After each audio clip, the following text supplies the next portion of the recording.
Assalamu alaikum айымдар, бүгін сіздер менен өтө бат жасалуучу таңкы тамак жасайбыз. Ал үчүн бизге мына ушул заттар керек болот. 3 жумуртка, сосиска, укроп, помидор, лаваш. Биринчи лавашты турап алабыз. Колубуз менен турасак дагы болот. Мен кол менен турайм.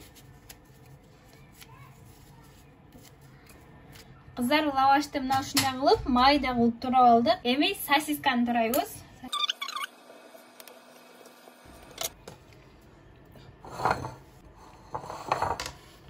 Ал эми помидордун жарымын турайбыз. Мына ушундай кылып, помидор кошпой койсоңуздар деле болот. Укропту дагы майда кылып турап. Эми буга жумурткаларыбызды чагабыз. Бир аз туз кошобуз. Дагы аралаштырабыз.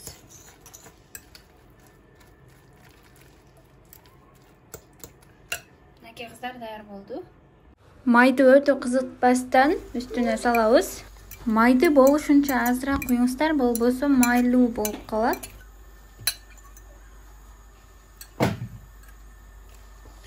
Салгандан кийин жаябыз тегиз.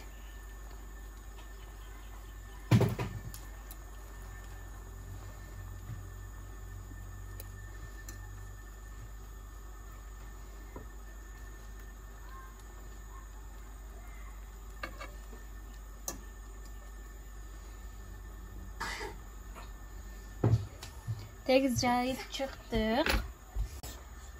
Бетин жаап туруп, отту болушунча ылдыйлатабыз.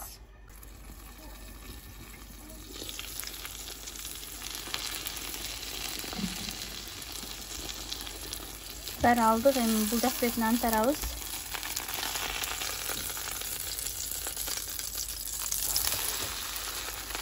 Бул жак бети мына ушундай болуп пишти.